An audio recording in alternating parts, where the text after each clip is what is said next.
आदाब सत श्री अकाल दोस्तों, स्वागत है आप सबका मेरे YouTube चैनल स्वप्निल जंक्शन पर। और मैं आशा करता हूं कि आप सभी स्वस्थ और सुरक्षित होंगे। दोस्तों, केंद्र सरकार की ओर से मंगलवार को राज्यसभा में एक बयान दिया गया, बल्कि यूं कहिए कि एक लिखित में बयान दिया गया कि देश में जो अप्रैल और मई महीने के दौरान जो दूसरी वेव आई थी, जिसका कहर पूरे देश पर इस प्रकार से टूटा था कि हर तरफ हाहाकार मच गया था, हर तरफ त्राहिमाम त्राहिमाम हो रहा था। सभी लोग त्रस्त थे, सभी लोग दहशत में थे, सभी लोग भयभीत थे और कोई अपने घर से बाहर नहीं निकल रहा था। उस दौर में हर कोई इस प्रकार की खबरें हर जगह पढ़ रहा था कि फला जगह ऑक्सीजन की शॉर्टेज के कारण इतने लोगों की मौत हो गई। लेकिन केंद्र सरकार की ओर से स्वास्थ्य राज्य मंत्री उनकी तरफ से जो बयान लिखित में दिया गया, उसमें कहा गया कि दरअसल भारत के भीतर मौजूद किसी भी राज्य के और किसी भी केंद्र शासित प्रदेश की ओर से कोई ऐसा डेटा नहीं मुहैया कराया गया है केंद्र सरकार को, जिसमें यह कहा गया हो कि दरअसल ये मौतें ऑक्सीजन की किल्लत की वजह से हुई हो। अब आप सोचिए, ये कितनी बड़ी त्रासदी है, ये कितनी बड़ी हिपोक्रेसी है कि दरअसल जिस देश के भीतर ऑक्सीजन का इतना बड़ा संकट आ गया हो, जिस देश के अस्पताल मरीजों के कारण भर गए हो, बाढ़ सी आ गई थी मरीजों की उस दौर में, और आज एक प्रकार से उस पूरे के पूरे विषय को लेकर सरकारें डिनायल मोड पर आ गई।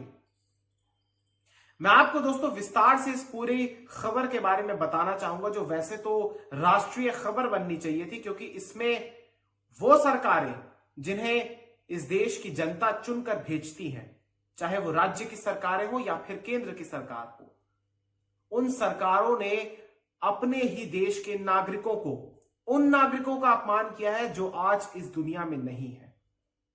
सीधे तौर पर केंद्र सरकार की ओर से यह डिनायल आया है कि दरअसल उन्हें किसी भी राज्य की ओर से या किसी भी यूनियन टेरिटरी की ओर से, यानी केंद्र शासित प्रदेश की ओर से किसी भी रूप में कोई डेटा मुहैया ही नहीं कराया गया है। इससे ज्यादा संवेदनहीनता मैंने आज तक कहीं नहीं देखी। भूल जाइए कि सरकार ने पिछले बरस जो माइग्रेंट पलायन हुआ था, जो प्रवासी श्रमिकों का पलायन हुआ था, उसको लेकर जितने लोगों की डेथ हुई थी उस दौर में, जब वो मजदूर माफ कीजिएगा अपने घरों से बाहर निकले थे, अपने अपने गांव की तरफ लौट रहे थे, अपने अपने पैतृक निवास स्थान की तरफ लौट रहे थे, तो उस दौर में कितने मजदूरों की मौत हो गई, इसका डेटा भी सरकार के पास नहीं है। हालांकि वही सरकार है जो देश में डेटा क्रांति की बात करती है, लेकिन जब आंकड़ों की बात आती है तो यह सरकार अपने हाथ खड़े कर देती है। बहरहाल आज मैं उस विषय पर बात ही नहीं करूंगा। मैं ज्यादा पीछे या यूं कहिए कि कोई गड़े मुर्दे नहीं उखाड़ना चाहूंगा, लेकिन यह बात तो चंद महीने पहले की है, और चंद महीनों पहले जो कुछ हुआ उसे देश ने ही नहीं बल्कि पूरी दुनिया ने देखा। और फिर मैं आपको बताना चाहूंगा दोस्तों एक बार कि मंगलवार को जो ये बयान दिया गया, दरअसल ये दिया गया स्वास्थ्य राज्य मंत्री यानी minister of state for health, जिनका नाम है डॉक्टर भारती प्रवीण पवार, इन्होंने ये दिया। इन्होंने दोस्तों इस बात को एक प्रकार से बताया कि दरअसल हेल्थ स्टेट का विषय है। ये सभी जानते हैं कि हमारे देश के भीतर जो स्वास्थ्य का विषय होता है वो एक राज्य का विषय होता है। और इसके साथ साथ इन्होंने ये भी कहा कि दरअसल जो केंद्र है वो डेटा का कलेक्शन करता है, यानी डेटा का संकलन करता है जो राज्य और केंद्र शासित प्रदेशों की ओर से उनके पास भेजा जाता है। केंद्र डेटा को जनरेट नहीं करता है, यानी केंद्र अपनी तरफ से कोई डेटा बनाता नहीं है। यहां पर सवाल दोस्तों सिर्फ केंद्र सरकार की संवेदनहीनता पर ही नहीं उठता है, बल्कि सारा का सारा एक प्रकार से इसमें कसूर भी, या यूं कहिए कि आधा कसूर, इसमें आधा दोष उन केंद्र सरकार के साथ साथ जो राज्य सरकारें हैं और जो केंद्र शासित प्रदेशों की सरकारें हैं उन पर भी मढ़ा जाना चाहिए। क्योंकि आपको मैं सिलसिलेवार तरीके से दोस्तों कुछ घटनाओं के बारे में बताना चाहूंगा, और फिर इसका निर्णय आप स्वयं लीजिएगा कि क्या इन लोगों की मृत्यु ऑक्सीजन क्राइसिस की वजह से नहीं हुई है, ऑक्सीजन की शॉर्टेज की वजह से नहीं हुई है। सबसे पहले दोस्तों मैं आपको याद करवाना चाहूंगा कर्नाटक के चामराज नगर एक डिस्ट्रिक्ट है वहां पर आपको याद होगा कि अप्रैल के महीने में वहां पर 24 मरीजों की मौत हो गई थी। मैं आपको बताना चाहूंगा, अप्रैल नहीं बल्कि मई के महीने में 3 मई को वहां पर 24 मरीजों की मौत की खबर आई थी और उसमें एलिजिडली यह कहा गया था कि ऑक्सीजन की शॉर्टेज की वजह से यह मौत हुई है। राजधानी दिल्ली की मैं बात करना चाहूंगा दोस्तों, वहां पर आपको याद होगा कि जयपुर गोल्डन अस्पताल में 21 मरीजों की मौत हो गई थी। उसमें भी ऑक्सीजन की शॉर्टेज ही एक प्रमुख कारण बनी थी। साथ ही साथ आपको याद होगा दोस्तों, राजधानी दिल्ली में ही सर गंगाराम अस्पताल में 25 मरीजों की मौत हो गई थी ऑक्सीजन की क्राइसिस की वजह से। महाराष्ट्र में आपको वो तस्वीरें, वो वीडियो याद होगी जब ऑक्सीजन का लीकेज हो गया था और उसके बाद वहां पर जो सप्लाई थी उसे कुछ समय के लिए कट किया था और उस दौर में ही, उस समय में ही जितने वक्त के लिए उस पूरी की पूरी सप्लाई को कट कर दिया गया था, उस दौरान 22 मरीजों की मौत हो गई थी। यह लिस्ट बहुत लंबी है दोस्तों। इसी प्रकार से आपको याद होगा कि अप्रैल और मई के महीने में ही उत्तराखंड में, रुड़की में आपको याद होगा कि 5 मरीजों की मौत हो गई थी ऑक्सीजन की शॉर्टेज की वजह से। आंध्र प्रदेश की अलग अलग डिस्ट्रिक्ट्स में 16 मरीजों की मौत हो गई थी। तमिलनाडु में भी इसी प्रकार के आरोप लगाए गए थे कि ऑक्सीजन का क्राइसिस हुआ था। गोवा में आपको याद होगा कि मई के महीने में 4 दिनों के भीतर 74 मरीजों की मौत की खबर आई थी वहां के सरकारी अस्पताल से। इसी प्रकार की खबरें उत्तर प्रदेश से आई, इसी प्रकार की खबरें जम्मू कश्मीर से आई। भारत का कोई भी प्रांत हो, वहां से इस प्रकार की खबरें कभी ना कभी आ रही थी। लेकिन क्या वो चीजें, क्या उन दृश्यों को, क्या उस त्रासदी और भयावह तस्वीरों को हमारी सरकारों ने बड़ी आसानी के साथ डिनाई कर दिया, बड़ी आसानी के साथ उन्हें नजरअंदाज कर दिया, बड़ी आसानी के साथ उन्हें भुला दिया? शर्म आनी चाहिए इन लोगों को। हमारे देश में लगातार ऐसी खबरें मीडिया रिपोर्ट्स के माध्यम से, मीडिया ऑर्गेनाइजेशंस की कवरेज के माध्यम से आती रही कि यहां पर अंडर रिपोर्टिंग हो रही है, यहां पर डिनायल मोड हो रहा है, यहां पर साथ ही साथ रिकॉर्ड कीपिंग को लेकर बहुत सारे सवाल भी उठाए गए कि अस्पताल हो या फिर सरकारें हो, वो लगातार रिकॉर्ड ही मेंटेन नहीं कर पा रही है कि आखिर कितने लोगों की मौत हुई। और ऐसे में एक रोज यानी मंगलवार को सरकार की ओर से बयान आता है कि हमें तो राज्य सरकारों ने या फिर केंद्र शासित प्रदेशों की सरकारों की ओर से कोई डेटा ही मुहैया नहीं कराया गया है। शायद इससे बड़ा अपमान कुछ नहीं हो सकता। ये जो मैंने आपको दोस्तों सूची बताई कुछ महत्वपूर्ण और कुछ बड़ी घटनाओं की, इसी से आप अंदाजा लगाइए कि इस देश के भीतर सैकड़ों लोगों की मौत हो गई होगी उस दौर में जब हमारी देश की तमाम पार्टियां, जिसमें सत्तारूढ़ बीजेपी भी है और तमाम विपक्षी दल भी हैं, जो देश के उस दौर में 5 जो विधानसभा चुनाव हो रहे थे, 5 राज्यों में विधानसभा के चुनाव, उसमें व्यस्त थे। पश्चिम बंगाल, तमिलनाडु, केरल, असम, यहां पर वो व्यस्त थे और लगातार एक प्रकार से प्रयास कर रहे थे कि हम ये चुनाव जीत जाए। उत्तर प्रदेश के भीतर भी पंचायत के चुनाव उस टाइम कराए गए। हर कोई इसी में व्यस्त था कि किसी तरीके से साम दान दंड भेद अपनाकर हम ये चुनाव जीत जाएं। लेकिन उस दौर में किसी से ये तस्वीरें, किसी से ये बात ढकी छिपी नहीं है कि उस दौर में मरीजों को अस्पताल की चौखट पर अपना दम तोड़ना पड़ा। अस्पतालों की ओर से यह कह दिया गया कि हमारे पास ऑक्सीजन नहीं है, इसलिए आप कहीं और चले जाइए। अस्पतालों की ओर से कह दिया गया कि आप ये सिलेंडर ले लीजिए और आप इसमें ऑक्सीजन की, इसमें आप भरवाइए, इसका जुगाड़ खुद कीजिए, इसका प्रबंध खुद कीजिए। उस दौर में ये खबरें भी लगातार पूरे की पूरी भारतवर्ष में फैली हुई थी कि एक प्रकार से हर जगह जरूरी और जीवन रक्षक दवाइयों की कालाबाजारी हो रही है। ऑक्सीजन सिलेंडर की रिफिलिंग से लेकर ऑक्सीजन सिलेंडर तक मिलने को लेकर लोग जमाखोरी कर रहे हैं और उसको मनमाने तरीके से उसके लिए पैसे वसूल रहे हैं।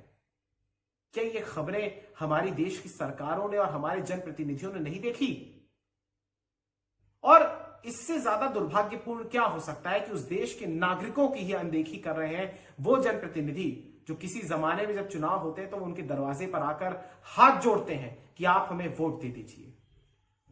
अब इस पूरे के पूरे विषय को लेकर दोस्तों विपक्ष लगातार सरकार की ओर हमलावर है।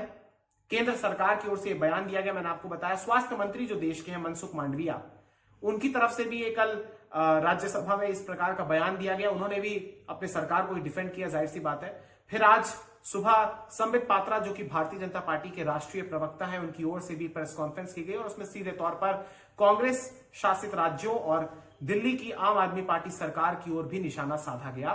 मेरा ऐसा मानना है कि इस पूरे के पूरे प्रकरण में, जैसा कि मैंने शुरू में कहा, कि इसमें भारतीय जनता पार्टी भी जिम्मेदार है और साथ ही साथ इसमें तमाम वो विपक्षी दल भी जिम्मेदार है जिनकी अलग अलग राज्यों में, अलग अलग प्रांतों में सरकार है। क्योंकि यहां पर इस पूरे के पूरे प्रकरण के दौरान सभी लोग नंगे हो गए, सभी का सत्य सबके सामने आ गया और सबको यह पता चल गया कि आखिर हमारे देश के जनप्रतिनिधियों ने सिर्फ ढकोसला दिया और सिर्फ जुमलाबाजी की और सिर्फ घटिया और झूठे वादे किए। दरअसल इस देश के भीतर इन्होंने कभी उस संदर्भ में काम ही नहीं किया कि इस देश का हेल्थ इंफ्रास्ट्रक्चर विकसित किया जाए, और फिर जब दूसरी वेव आई तो हमारे देश के स्वास्थ्य तंत्र की पोल खुल गई। ये नेता किस मुंह से उस बात को डिनाई कर सकते हैं कि हमारे देश की सर्वोच्च न्यायालय से लेकर तमाम राज्यों के भीतर जो उच्च न्यायालय हैं, उन्होंने भी किस प्रकार से टिप्पणियां करी, सुप्रीम कोर्ट की टिप्पणी हो या फिर इलाहाबाद हाई कोर्ट की टिप्पणी हो, अलग अलग प्रांतों की जो हाई कोर्ट्स हैं उन्होंने टिप्पणी करी, उन्होंने सरकार को घेरा, सरकारों को फटकार लगाई और साथ ही साथ ऑडिट्स को लेकर भी महत्वपूर्ण निर्देश दिए। क्या हुआ उन ऑडिट्स का, क्या हुआ उन निर्देशों का, क्या हुआ उन डेथ ऑडिट्स का और उन रिपोर्ट्स का, जिसमें यह बताना चाहिए था, यह साफ तौर पर देश की जनता के सामने रखना चाहिए था संसद के माध्यम से या प्रेस कॉन्फ्रेंस के माध्यम से कि आखिर कितने लोगों की मौत ऑक्सीजन की शॉर्टेज की वजह से हुई है। सरकारों ने बड़ी आसानी के साथ इस बात को ढक दिया। उन्होंने कह दिया कि ये ऑक्सीजन शॉर्टेज की वजह से नहीं बल्कि अलग अलग मॉर्बिडिटीज के कारण या अलग अलग जो गंभीर बीमारियां हैं जिसमें डायबिटीज, हाइपरटेंशन या और कोई अन्य जानलेवा बीमारी के कारण इन लोगों की मौत हुई। किसी ने भी इस बात को नहीं कहा कि सांस थम जाने की वजह से इनकी मौत हुई। क्यों? क्योंकि ऑक्सीजन की सप्लाई नहीं हो रही थी। इस दौर में लोगों ने सड़कों पर लोगों को मरते हुए देखा है। हम सब सिहर उठे थे, हम सब सहम उठे थे जब टीवी पर सिर्फ यही तस्वीरें आती थी, यही दृश्य आते थे। मीडिया कर्मी माइक लेकर, कैमरा लेकर पहुंचते थे अस्पतालों के भीतर और वहां पर सच्चाई दिखाते थे। लोग बिलख रहे थे, रो रहे थे, सरकारों के सामने भीख मांग रहे थे, बड़े बड़े अधिकारियों के सामने लोग गिड़गिड़ा रहे थे, उनके पैर तक छू रहे थे। इन तमाम दृश्यों को देश भूलेगा नहीं। और जिस बड़ी आसानी के साथ सरकारें एक दूसरे पर हमलावर हो रही है, राजनीतिक दल इसे राजनीति का मुद्दा बनाकर एक दूसरे पर आरोप प्रत्यारोप लगा रहे हैं, एक दूसरे के ऊपर टोपी पहना रहे हैं, इसे देशवासी भूलिएगा मत। आप भूलिएगा मत, क्योंकि इन लोगों ने आपके साथ सबसे बड़ा विश्वासघात किया है। सिर्फ एक बात मैं जाते जाते और कहना चाहूंगा दोस्तों कि इस देश के भीतर ऑक्सीजन कंसंट्रेटर से लेकर ऑक्सीजन जनरेशन प्लांट तक, ऑक्सीजन सिलेंडर से लेकर जो तमाम जरूरी दवाइयां हैं, उन सब की आपूर्ति एक प्रकार से उसकी सप्लाई चेन में एक बहुत बड़ा एक अवरोधक आ गया था, एक बहुत बड़ी बाधा आ गई थी, किल्लत हो गई थी। किल्लत इतनी ज्यादा बढ़ गई थी कि हमें दुनिया के तमाम देशों से मदद मांगनी पड़ी और दुनिया के तमाम देशों ने हमारी मदद की। ऑक्सीजन एक्सप्रेस, जिसका प्रचार प्रसार स्वयं रेल मंत्री से लेकर तमाम जो सांसद हैं या मंत्री हैं, जहां जहां भी वो ऑक्सीजन एक्सप्रेस जिन जिन राज्यों में पहुंच रही थी, विशेष रूप से भाजपा शासित प्रदेशों में, वो तमाम लोग इसे ट्वीट कर रहे थे। लेकिन आज सब भूल गए। सिर्फ सीधी बात यह है कि अगर इतना बड़ा संकट आ गया था, या यूं कहिए कि अगर आपका कहना है कि ऑक्सीजन की वजह से किसी की मौत नहीं हुई, ये मैं राज्य सरकारों से पूछ रहा हूं, तो फिर ये तमाम चीजों की मांग आपने क्यों की? फिर क्यों 1200 से ज्यादा ऑक्सीजन प्लांट्स को, ऑक्सीजन जनरेशन प्लांट्स की मंजूरी दी गई? क्यों 1000 से ज्यादा लिक्विड मेडिकल ऑक्सीजन टैंक्स और जिसमें मेडिकल गैस पाइपलाइन सिस्टम भी इंस्टॉल हो, उसका अप्रूवल दिया गया? क्यों? यह सवाल दोनों सरकारों से है, राज्य सरकार से भी और केंद्र सरकार से भी। वो दौर सबने देखा कि किस प्रकार से मुख्यमंत्री अरविंद केजरीवाल लगातार आते थे, प्रेस कॉन्फ्रेंस करते थे और फिर सीधे तौर पर केंद्र सरकार को कटघरे में लेते थे। वो भी दौर सबने देखा कि किस प्रकार से केंद्र सरकार की ओर से तमाम राज्य की सरकारों को भी फटकार लगाई जाती थी, उन पर दोष मढ़ा जाता था, उन्हें जिम्मेदार ठहराया जाता था कि आपने हमसे ऑक्सीजन क्यों नहीं मांगी या हमने आपको पर्याप्त ऑक्सीजन दे दी। सबको याद होगा कि किस प्रकार से केंद्र सरकार की ओर से मुंबई और दिल्ली का कंपैरिजन किया गया था। और हाँ, ऑक्सीजन की मांग को लेकर भी मैं एक बात बताना चाहूंगा आपको कि इस पूरे के पूरे लिखित बयान में यह भी कहा गया, यह बात मानी गई है कि फर्स्ट वेव के दौरान देश के भीतर 3095 मीट्रिक टन तक जहां ऑक्सीजन की मांग बढ़ गई थी, तो वहीं सेकेंड वेव के दौरान यानी दूसरी वेव के दौरान, दूसरी लहर के दौरान ये मांग 9000 मीट्रिक टन तक बढ़ गई थी। यानी अगर ऑक्सीजन की डिमांड बढ़ गई थी, अगर आपके पास इक्विपमेंट से लेकर जो तमाम प्लांट्स हैं, जनरेशन प्लांट्स हैं, कंसंट्रेटर्स हैं, उन सब की कमी पड़ गई थी, तो फिर आप ये कैसे कह सकते हैं? और फिर मैंने सारी ये जो तमाम घटनाएं भी आपको बताई, इसके बिना पर कम से कम आप ये कहते तो कि इन लोगों की मौत ऑक्सीजन की शॉर्टेज की वजह से हुई है। उन राज्य सरकारों पर भी सवाल ये उठता है कि छत्तीसगढ़ के स्वास्थ्य मंत्री कहते हैं कि हमारे देश में, हमारे राज्य में माफ कीजिएगा, कि एक भी शख्स की मौत, एक भी व्यक्ति की मौत ऑक्सीजन की क्राइसिस की वजह से नहीं हुई है। शर्म आनी चाहिए इन लोगों को। ये वही लोग हैं जो उस दौर में आरोप लगाते थे और आज इन्होंने कोई डेटा ही मुहैया नहीं कराया। और केंद्र सरकार जिस प्रकार से लाचार बन रही है, क्या केंद्र सरकार के पास कोई एजेंसियां नहीं है कि वो उन राज्यों के भीतर जाकर ऑडिट कराए? क्या केंद्र सरकार अखबार नहीं पढ़ती? क्या केंद्र सरकार टीवी नहीं देखती? क्या ये राज्य सरकारों के जो बड़े बड़े नेता हैं, जो बड़े बड़े वहां पर अधिकारी हैं, जिनके पास ये जिम्मेदारी है कि वो डेटा को सही तरीके से इकट्ठा करें और उसे सही तरीके से प्रस्तुत करें, उसका संकलन करें, उसका संग्रहित करें, उसे समाहित करें, क्या वो लोग टीवी नहीं देखते? क्या वो लोग सोशल मीडिया प्लेटफॉर्म्स पर नहीं देख रहे थे? इतना बड़ा झूठ, इतना बड़ा झूठ। राज्यसभा में दोस्तों मनोज झा जो है वो आरजेडी के राज्यसभा से सांसद है और विपक्षी नेता है, लेकिन यहां पर राजनीति से ऊपर उठकर उन्होंने जो बयान, उन्होंने जो भाषण दिया, वाकई में वो जबरदस्त था। साथ ही साथ शिवसेना से सांसद राज्यसभा में संजय राउत, उन्होंने भी कई तीखे सवाल पूछे। लेकिन यहां पर सवाल यही होता है कि चाहे बीजेपी शासित गोवा हो, चाहे कांग्रेस शासित तमाम वो राज्य हो, चाहे उत्तर प्रदेश हो, चाहे कोई भी राज्य हो, इन तमाम राज्यों में अलग अलग जगह, चाहे दिल्ली में आम आदमी पार्टी का शासन हो, हर जगह हर पार्टी यहां पर जिम्मेदार है। और इन लोगों ने जनता के साथ बहुत बड़ा धोखा किया है और इन्होंने दिखा दिया कि इनके जीवन में लोगों की जान नहीं बल्कि लोगों का वोट कीमती है। शायद इससे ज्यादा शर्मनाक कुछ नहीं हो सकता। अंतरराष्ट्रीय मीडिया ने हमें रिपोर्ट किया हमारे देश में कोविड की डेथ्स को लेकर, आज भी आंकड़ों को लेकर सवाल है। गंगा में तैरती हुई लाशें सबने देखी। अस्पतालों ने डिनाई कर दिया मरीजों को कि हमारे पास ऑक्सीजन नहीं है और उस मरीज की मौत तड़प तड़प कर हो गई चौखट पर। परिजन रोते रह गए। उन आंसुओं की कीमत ये वो लोग नहीं समझेंगे जो एसी वाले कमरों में बैठते हैं। बहुत बहुत शुक्रिया, बहुत बहुत धन्यवाद। लेकिन एक बात मैं जाते जाते कहना चाहूंगा दोस्तों कि भगवान इन लोगों को माफ नहीं करेंगे। बहुत बहुत शुक्रिया, धन्यवाद। जय हिंद, जय भारत, वंदे मातरम, इंकलाब जिंदाबाद, सत्यमेव जयते। नमस्कार।